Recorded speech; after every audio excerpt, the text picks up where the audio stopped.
저는 이 짧게 나눌 오늘 말씀이 복음과 함께 전파되는 삶이라는 제목으로 함께 말씀 좀 나누고 싶습니다. 양화진을 한 번씩 갑니다. 양화진 가면은 외국인 선교사님들의 묘원이 있는데 그 묘원을 가보면 선교사님들의 묘비들이 이렇게 있어요. 그리고 묘비들마다 묘비 명들이 쫙 있어요. 그리고 그거 보면은 선교사님들이 살아온 삶의 과정들을 압축시켜 놓은 것 같더라고요. 제가 읽어드릴게요. 양화진 묘지에 첫 번째로 묻힌 선교사님이라고 우리가 알고 있죠. 헤론 선교사님의 묘비는 어떻게 써있냐면 하나님의 아들이 나를 사랑하시고 나를 위하여 자신을 주셨다. 테일러 선교사님은 주님, 길고 긴 여행을 끝내고 이제 나는 안식을 얻었습니다. 뭔가 되게 멋있죠.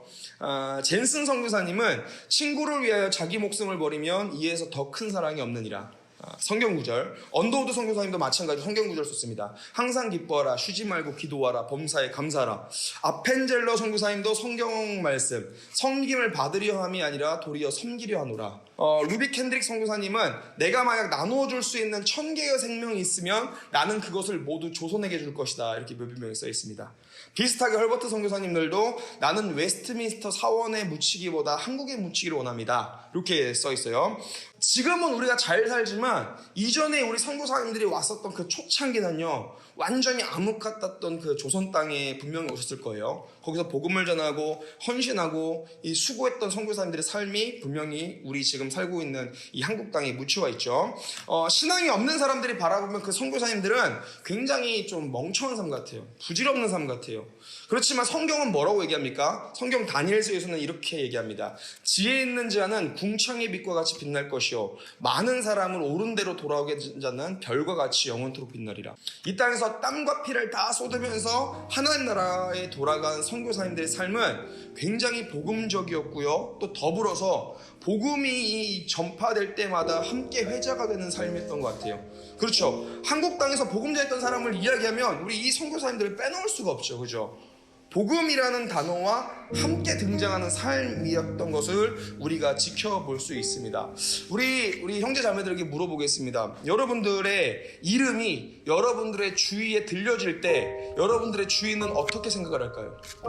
이호셉이라는 사람, 제 이름이 이호셉이니까요. 이호셉이 딱 들려졌을 때 제 주위에는 저를 언어를 듣고 이호셉의 이름을 듣고 어떻게 저를 생각할까요? 저는 그런 생각을 한번 해보거든요. 너무 감사하게 저희 양떼 중에 한 놈이 그렇게 얘기를 했어요. 저는 목사님을 보고 용서라는 걸 알았대요. 여러분들은 어때요? 한번 고민해봤으면 좋겠어요. 오늘 성경을 보면 한 여인이 나오죠. 베다니에 계신 예수님께서 나병으로 고생하던 환자 시몬의 집에 가십니다.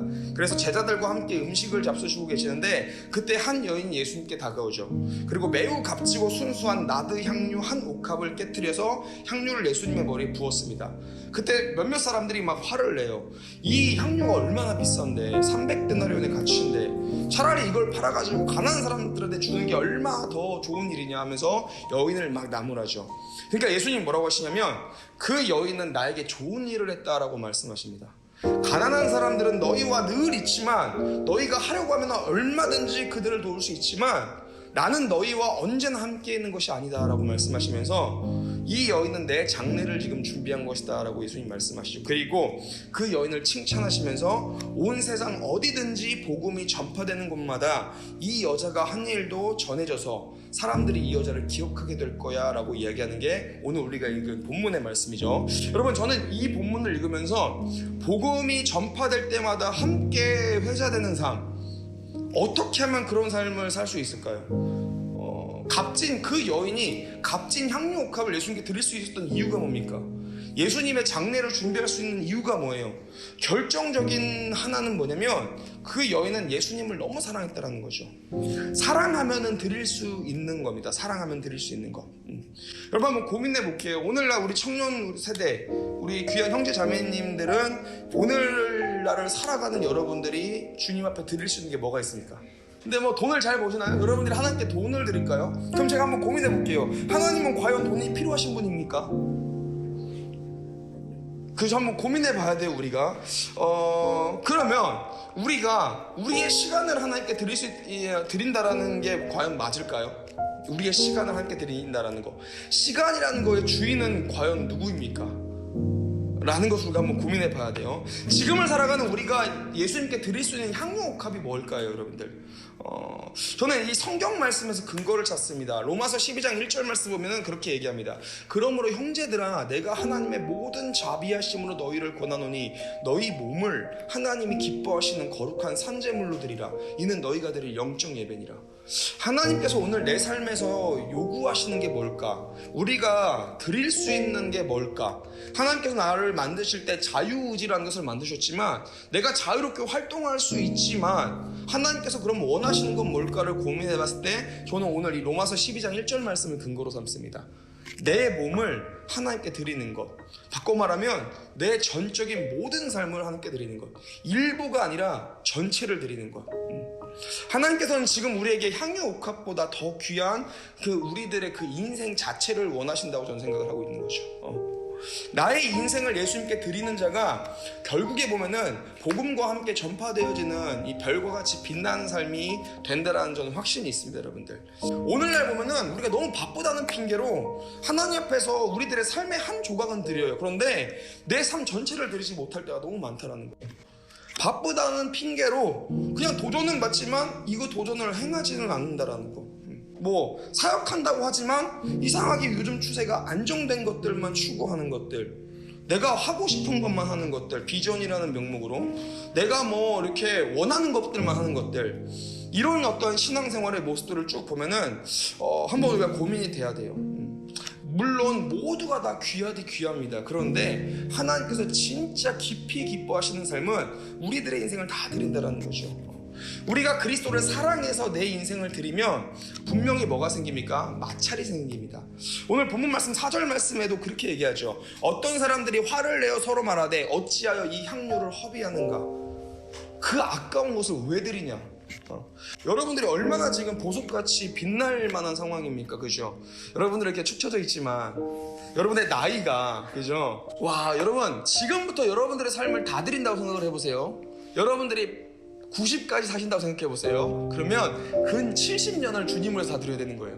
근데 여러분 지금 우리 청년의 나이 때 하나님께 인생을 드린다는 게 이건 아까운 거예요. 이거 허비라고 생각을 하죠. 얼마나 귀한 인생들이 남아있는데 그 가치를 네가 알고 있냐? 그렇게 비싸고 귀한 걸 향유를 300데나리온 이상에 팔아서 가난한 사람들한테 줄 수 있는데 그 여자를 책망하기 시작하는 무리들이 생겨나는 것이죠. 차라리 그렇게 허비할 바에 그냥 팔아서 가난한 사람들한테 주지. 이러한 현상은 사실 오늘도 마찬가지인 거예요. 예수님께 인생을 올인하는 사람들은요 반드시 멍청하고 미련한다라는 손가락질을 받아요. 예수님께 그냥 내 삶을 드린다라고 생각을 하면서 나아가는 분들은요 분명히 이런 어떤 갈등이 생긴다는 거. 그래서 성경이 뭐라고 얘기합니까? 고린도전서 1장 18절 말씀에는 그렇게 얘기합니다. 십자가의 도가 멸망하는 자들에게는 미련한 것이고 구원을 받는 우리들에게는 하나님의 능력이라고 얘기를 해요. 여러분 우리는 어떠한 사람입니까? 어떠한 위치에 있습니까? 한번 고민해 봤으면 좋겠어요, 여러분들. 그렇게 셈을 계산했던 이가 오늘 말씀 가운데 나오지 않지만 마태복음은 이들을 제자들이라고 얘기를 해요. 요한복음은 조금 더 명확하게 이야기합니다. 가룟 유다라고 얘기를 합니다. 가룟 유다가 주동을 했고 다른 제자들이 동조를 했던 거예요. 그렇게 셈을 계산했던 가룟 유다는 오늘 이 사건 바로 다음에는 예수님을 배반하고 대제사장들에게 돈을 받아서 예수님을 팔아버린 사건을 우리가 알 수 있습니다. 하나님의 일을 감당한다고 이야기하면서 우리들의 셈을 계산하기 시작해요. 내 이익과 실리를 따지기 시작해요. 내가 손해보는 것을 못 견뎌해요. 내가 하기 싫은 사명은 절대로 안 해요. 그런 사람들은 말로는 언제나 예수님을 등지게 돼 있는 거죠, 여러분들. 신앙생활에서 누가 신앙이 믿음이 좋고 믿음이 적냐, 앞선 자와 뒤처진 자가 누구냐라고 저는 얘기한다면 전 딱 한 가지를 보는 것 같아요. 그게 뭐냐면 예수님을 사랑하냐 좀 덜 사랑하냐. 사랑한다는 증거는 어디서 나오냐면 예수님을 사랑한다고 자주 고백하는 사람이 아니라 그 사랑에 대한 책임을 감당하냐 좀 덜 감당하냐. 그 책임은 뭡니까? 기쁜 영광이 아니라 예수님을 위해서 헌신하냐 조금 헌신 덜하냐.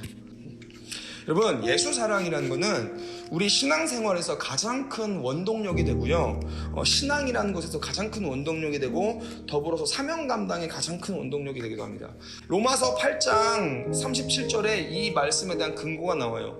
그러나 이 모든 일에 우리를 사랑하시는 이로 말미암아 우리가 넉넉히 이기느니라. 우리가 너무 주님을 사랑하는 줄 알았는데 알고 봤더니 그렇게 품을 수 있도록 마음을 주신 분이 주님이라는 거, 주님께서 우리를 사랑하시기에 우리가 모든 일에 넉넉히 이길 수 있다는 것. 말씀을 맺겠습니다. 9절 말씀이에요. 내가 진실로 너희에게 이르노니 온 천하에 어디서든지 복음이 전파되는 곳마다 이 여자가 행한 일도 말하여 그를 기억하리라 하시니라. 여러분, 존중받지 못했던 비참한 여인 하나가 하나님 나라의 일에는 진짜 관심과 자격이 없는 여인 하나가 자신의 옥합을 깨트리고 예수 그리스도를 사랑하는 표현을 냅니다. 구원의 행보에 동참해요. 그리고 그 여인의 믿음과 헌신은 모본이 되어가지고 모든 제자들에게도, 당시 예수님을 따르는 수많은 사람들에게도 귀감이 되어서 복음이 전파되어질 때마다 함께 전파되어지는 고귀한 삶이 되었어요. 우리의 삶은 어떤가를 한번 고민해봤으면 좋겠습니다. 이것만 하고 말씀을 좀 마무리할게요. 저는 돌아가신 저희 아버지를 생각하면 뭐가 떠오르냐면 아버지의 얼굴보다는 아버지의 신앙의 자세가 떠올라요. 돌아가신 아버지가 딱 떠오르면 저는 아버지의 그 신앙의 순결함이 떠올라요. 저희 아버지는 타협하지 않아요. 지금도 어딘가에서 말씀 틀고 기도하고 계신 우리 어머니를 딱 떠오르면 저는 어머니의 등짝만 기억나요. 기도하는 모습, 신실하게 기도하는 모습. 두 분의 삶을, 지금은 너무 나이도 많고 아픈 데도 많은 우리 어머니와 지금 하나님 나라에 가시는 아버지, 이 두 분의 삶을 묵상하면서 묘하게 이게 하나로 겹쳐지는 것 장면을 제가 목격을 했었어요. 그게 뭐였냐면 딱 하나로 나오더라고요. 두 분이 예수님을 너무 사랑하는 거예요. 이 모습으로 제가 딱 겹쳐지더라고요. 그래서 복음을 이야기할 때 저는 저희 어머니 아버지가 많이 떠올라요. 저는 여러분들도 저도 그런 삶 가운데 나아가시기를, 주님을 너무 사랑해서 주님을 위해서 헌신하고 희생해서 우리의 마지막 날에 우리가 너무 사랑하는 주님을 만나고 우리들의 삶의 과정과 여정들이 복음이 전해질 때마다 함께 전파되어지는 삶이 되기를 간절히 소망합니다. 아멘. 제가 잠깐 좀